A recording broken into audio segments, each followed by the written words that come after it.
मित्रांनो, मी आपला मित्र जगताप राजकुमार तुमचं स्वागत करत आहे आपल्या नवीन एका कोऱ्या करकरीत व्हिडिओमध्ये.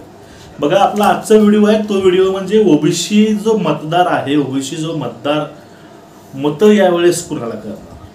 कारण महाराष्ट्राचं जे भवितव्य आहे, राजकीय भवितव्य, आतापर्यंत भाजप हे ओबीसीच्या भरोशावर निवडणूक लढवत आले आणि निवडणूक जिंकतही आले. आपल्या केंद्रामध्ये असेल किंवा राज्यामध्ये असेल, भाजप हे भांडवल करत आहे ओबीसीचं आणि ते जिंकूनही येतं. आता यावेळेस महाराष्ट्राची नेमकी अवस्था कशी असणार आहे त्यामध्ये बघा, महाराष्ट्राच्या राजकारणामध्ये 2 ते 3 संवर्ग पडतात. एक महाविकास आघाडी, एक आघाडी आणि युती, एक दुसरी आघाडी, म्हणजे 2 आघाड्या आतापर्यंत प्रामुख्याने महाराष्ट्रामध्ये होत्या. आणि त्या दोन्हीमध्ये सुद्धा काय सगळे मताची विभागणी झाली होती. म्हणजे मराठा समाज, ओबीसी समाज हा मतं भाजपला करणार आणि काही प्रमाणामध्ये मतं काँग्रेसला, मराठा समाजाचे आणि ओबीसी समाजाचे. म्हणजे 10% मतदान हे काँग्रेसला व्हायचं, मराठा समाजाचं, ओबीसी समाजाचं.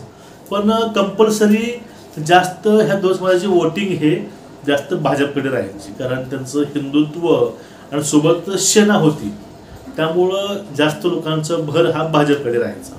आणि जे एससी समाज आहे, आदिवासी समाज आहे, बाकीच्या जाती काय आहेत, त्या पूर्णपणे संवर्ग हे काँग्रेसकडे आणि राष्ट्रवादीकडे वळायचे पूर्णपणे. पण यावेळेस सगळं पक्ष फुटलं, सगळा युस्तू लागलेला आहे. आणि त्यामध्ये आता प्रश्न असा पडतो की सगळ्यात जो टर्निंग पॉईंट ठरवणारा समाज जो आहे ओबीसी, हा कुणासोबत असणार आहे हा मुद्दा. आणि त्यामध्येच जी मराठा समाज आहे तो समाज यावेळेस कुणासोबत राहणार आहे हा एक मुद्दा. त्यामुळे जे यावेळेस ही लढत आहे ही लढत पूर्णपणे वेगळी असणार आहे महाराष्ट्रामध्ये. आणि महाराष्ट्राच्या राजकारणाला एक वेगळी कलाटणी म्हणा, वेगळी दिशा म्हणा, याच्या माध्यमातून मिळणार आहे. आपल्याला गोष्टी नाकारता येत नाहीत. आता महाराष्ट्रामध्ये ज्यावेळेस हा विषय येतो, बघा, आपण एक ह्याचे पॉईंट समजून घेऊया. प्रथमतः समजून घेऊया आपण महाविकास आघाडीची वोट बँक कुठली आहे, त्याची कशी वोट डिवाइड होतात, आणि पुन्हा समजून घेऊया आपण भाजपविषयी म्हणजे महायुतीविषयी. आता बघा, महाविकास आघाडीमध्ये एससी असेल, काही प्रमाणामध्ये 10% एससी, ओबीसी आणि मराठा 10%, पण जास्त प्रमाणामध्ये OBC, NT, SBC, SC, ST हा समाज प्रामुख्याने मतं आतापर्यंत करत आलाय काँग्रेसला, राष्ट्रवादीला, आणि यावेळेसही करणार आहे, त्यामध्ये काही शंका नाही. पण यामधीलच काही मतदार, त्यामधील प्रामुख्याने आदिवासी, काही प्रमाणामध्ये मुस्लिम आणि काही प्रमाणामध्ये एससी समाजातील मतं, हे मतं वंचितला पण पडत आहेत. म्हणजे ह्या मताचं डिवायडेशन होत आहे. काही मतं महाविकास आघाडीला आणि काही मतं हे वंचितला. म्हणजे ज्यावेळेस पारंपरिक हे मतं महाविकास आघाडीला मिळायचे, हे मतं डिवाइड होऊन काही मतं हे यामधीलच वंचितला सुद्धा मिळत आहेत. परिणामी जे वोट शेअर बँक आहे, जी वोट बँक आहे महाविकास आघाडीची, ते काही प्रमाणामध्ये या ठिकाणी कमी झाले आणि हे थोडेसे डायव्हर्ट हे वंचितकडे झाले. कसं काय? कारण दोघांचीही विचारसरणी एकच आहे, कारण दोघांनाही लोकशाहीला सोबत घेऊन चालायचं आहे आणि संविधान वाचवायचं आहे दोन्हीही पार्टीला. पण विषय काय होतो, महाविकास आघाडीमध्ये थोडीशी घराणेशाही आहे असं म्हणतात. पण कारण कुठल्याही राजकारण असू द्या, राजकारणामध्ये घराणेशाही असतेच, आपल्या गोष्टी नाकारता येत नाहीत. पण जास्ती प्रमाणामध्ये घराणेशाही चालते, दंडलशाही चालते यामध्ये. आणि काही प्रमाणामध्ये भाजपची बिग टीम आहे महाराष्ट्रामध्ये, काँग्रेस असंही बोललं जातं. त्यामुळे काही मतदार डायव्हर्ट होऊन, नाराज होऊन तो मतदार सुद्धा वंचितकडे वळालेला आहे. त्यांना पण कळून चुकलंय की आपलं राजकारण काय आहे वंचितांचं. जे राजकारण आपण महाविकास आघाडीला फक्त मतं करतोय, आपण मत घेणारे कधी बनणार आहोत, नेता कधी बनणार आहोत, आपण फक्त मत द्यायची कामं करतोय. ज्यावेळेस यांच्यामध्ये ही भावना आली त्यावेळेस यांची मतं डायव्हर्ट व्हायला लागले आणि यांची मतं ही वंचितला पण पडू लागली. म्हणजे प्रामुख्याने महाविकास आघाडीमध्ये जो वोट शेअर आहे तो विभागला गेला 2 ठिकाणी, एक वंचित आणि एक महाविकास आघाडी. आता बघा, पुढला जे नाण्याची बाजू आहेत समजून घ्या महायुतीची. आता पुढला जो मोठा समाज आहे महाराष्ट्रामधील ओबीसी आणि मराठा. ओबीसी हा DNA आहे भाजपचा, असं फडणवीस साहेब वारंवार आपल्या भाषणात म्हणतात की भाजपचा DNA ओबीसी आहे. भाजपनं ओबीसी करता भरपूर काम केले, आणि कटिबद्ध सुद्धा भाजप हे ओबीसीसोबत असणार आहे. म्हणजे वारंवार एक गोष्ट समजते आपल्याला की भाजप कुठंतरी भाजपचं झुकतं माप हे ओबीसीकडे आहे. कारण महाराष्ट्रातील सगळ्यात मोठा आपला जात संवर्ग म्हणूनही असेल किंवा त्याचे जास्त उमेदवार असतील म्हणूनही असेल, पण सध्या ओबीसी हा कणा भाजपचा आहे. पण यावेळेस जो आरक्षणाचा मुद्दा होता, मराठ्यांची मागणी काय होती की आम्हाला आरक्षण हे ओबीसीतून पाहिजे, आम्हाला आरक्षण हे अलग नसू नये. आणि त्यावरती ही सगळ्या सोयऱ्याचा जो अंमलबजावणी झाली नाही, पण त्यापूर्वी कुणबी दाखले घेऊन काही लोकांना ओबीसीमध्ये घेण्यात आलं.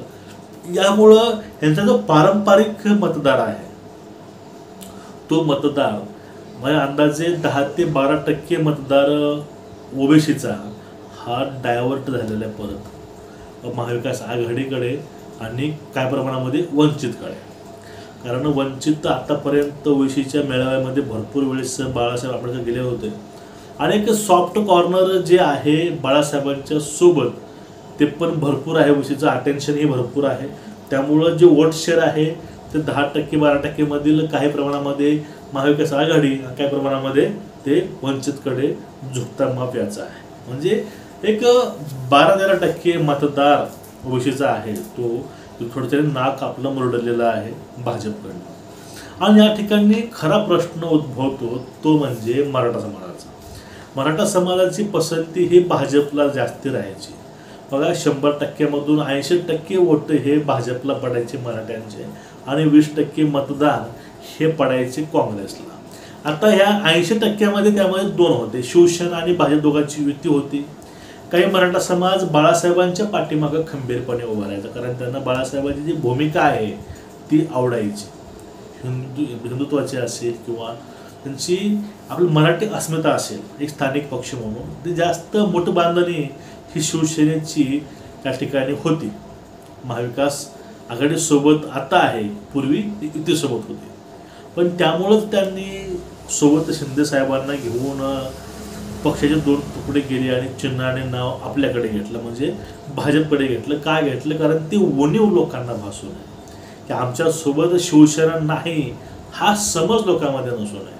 आणि शिवसेना आमच्याकडे जी आहे ते शिवसेना ओरिजिनल, ज्याकडे चिन्ह आहे धनुष्यबाणाचं आणि नावही आहे, म्हणजे आमचीच शिवसेना ही ओरिजिनल आहे, बाळासाहेबांची आहे. उद्धव ठाकरेंची शिवसेना ही डुप्लिकेट आहे, ओरिजिनल नाही. हा एक समज लोकांमध्ये पसरवायचं काम चालू झालं. हे का झालं? कारण त्यांना माहीत आहे जर शिवसेना आपल्या सोबत नसेल तर मराठा समाज हा आपल्याला जास्त प्रमाणामध्ये वोट करणार नाही. आणि जे आपली वोटाची एक बांधणी आहे, ती वोट शेअर आपल्याकडे जो आहे तो आपलं वोट बँक हे काही प्रमाणामध्ये हिरावून जाऊ शकते किंवा आपल्यापासून दूरही जाऊ शकते. अशा पण ह्या गोष्टी यामध्ये होत्या.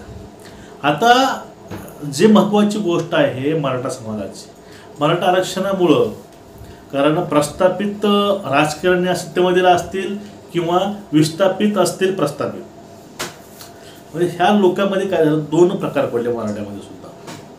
त्यांना कळून चुकलं की आपले लोक आमदार खासदार मंत्री आहेत तरीही कोणीही आपल्यासाठी सकारात्मक नाही. पण यावेळेस बाळासाहेब आंबेडकरांनी आपल्याला साथ दिली. त्यामुळे जरांगे पाटलांनी सुद्धा सांगितलेलं आहे वारंवार की पूर्णपणे सहकार्य आपण यांना करायचं. महाविकास आघाडीने आपल्याला चांगलं केलं नाही आणि युतीने पण केलं नाही, आपल्याला पुढला पर्याय निवडायचा आणि आपल्याला पाडायचं आहे, हे वाक्य जरांगे पाटलांचं आहे. आणि त्यामुळं जो इफेक्ट होणार आहे 30 ते 35% मतदार हा वंचितकडे जाईल मराठ्यांचा आणि 18 ते 20% मतदार हा आघाडीकडे जाईल. म्हणजे परिणामी भाजपकडे मतदार हा कमीच जाईल. आणि ओबीसी आहे, ओबीसी सुद्धा भाजपचा, ओबीसी सुद्धा वंचितकडे वळेल. म्हणजे वंचित फक्त महाविकास आघाडीचेच मतं घेत नाही, वंचित बहुजन आघाडी ही महायुतीचे सुद्धा वोट यावेळेस घेणार आहे. म्हणजे ती बी टीम भाजपचीही नाही आणि ती बी टीम आघाडींची नाही, ती स्वतः आपलं अस्तित्व उभा करायचा प्रयत्न करत आहे. तुमचं एकूणच याविषयी मत काय आहे ते खाली कमेंट करून नक्की सांगा. आणि मित्रांनो, चॅनलला सबस्क्राईब करून व्हिडिओ